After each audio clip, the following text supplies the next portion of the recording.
মানুষ যখন কাউকে হারিয়ে ফেলে বা অনেক দূরে চলে যায় তখন কিন্তু তাকে খুব মিস করে। হ্যালো এভরিওয়ান, আসসালামু আলাইকুম। কি অবস্থা সবার? থাকতে মানুষ মানুষকে গুরুত্ব দেয় না, কিন্তু যখন দূরে চলে যায় তখন খুব মিস করে। আমিও ভীষণভাবে মিস করছি আমার মেয়েকে। থাকতে গুরুত্ব দিইনি এমনটা না, যখন একসাথে ছিলাম তখন বেশ ভালোই ছিলাম, কিন্তু ও নেই, এজন্য এখন খুবই মিস করি। আসলে চাইলেও একসাথে থাকতে পারি না। অনেক সময় আছে না, ইচ্ছে থাকা সত্ত্বেও অনেক কিছু করা যায় না। কিন্তু মানুষ বলে ইচ্ছে থাকলেই উপায় হয়। কিন্তু আমার কাছে মনে হয় কথাটা আসলেই সত্যি নয়। পুরোপুরিটা সত্যি নয়। ইচ্ছে থাকলেই মন থেকে চাইলেই সব কিছু করা যায় না। সব সময় মেয়েকে স্কুলে দিয়ে আসি নিয়ে আসি। তো এই বিষয়গুলো সব সময় মিস করি। মেয়েটা স্কুল ছুটির পরে যে বান্ধবীদের সাথে কথা বলছিল আর এই তো ফুচকা খাবে। ফুচকা তার চাই চাই। স্কুল থেকে আসার পথে সে ফুচকা খাবেই।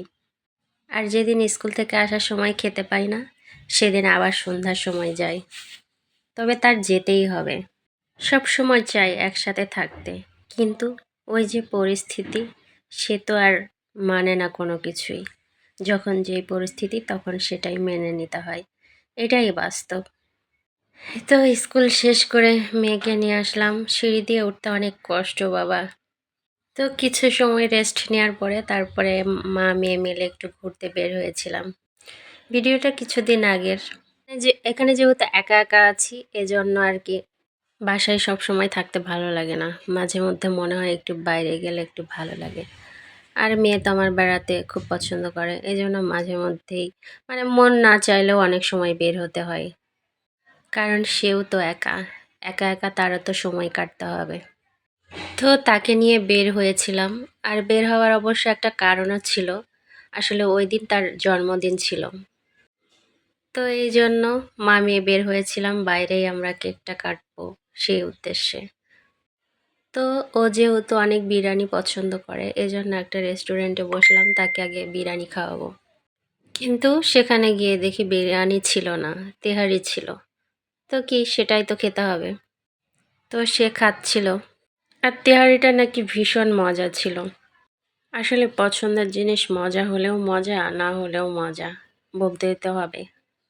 জন্মদিন পালন করাটা আমার একদমই ভালো লাগে না, কিন্তু ছোট মানুষ, এজন্য মাঝে মধ্যে কেক কাটি, ব্যাস এইটুকুই। বিশাল আকারের কিছু না, কিন্তু তারপরেও আমার মনে হয় ওই দিনটা একটু বিশেষ, মানে স্পেশালভাবে কোনো না কোনো একদিন পালন করব।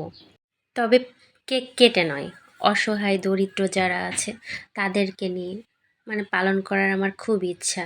জাস্ট শুধু তাদেরকে আমি খাওয়াবো সেই দিনটা। জানি না সেই দিনটা কখনো আসবে কিনা, আমার স্বপ্নটা পূরণ হবে কিনা। আমার মেয়ের জন্য সব সময় দোয়া করি, সে যেন একটা ভালো মানুষ হতে পারে, মানুষের মতো মানুষ হতে পারে, আর প্রতিষ্ঠিত হতে পারে জীবনে। এই দোয়াটাই সব সময়, কারণ একটা মেয়ে মানুষের নিজের পায়ে দাঁড়ানো বা প্রতিষ্ঠিত হওয়া খুবই জরুরি। কারো উপরে নির্ভর করে কখনোই থাকা উচিত না। স্বামীর বাড়িতে গেলেও তার একটা পরিচয় থাকা উচিত, প্রতিষ্ঠিত হওয়া উচিত। আর কিছু না হোক, আমি চাই সে জীবনে প্রতিষ্ঠিত হোক। আজ এই পর্যন্তই।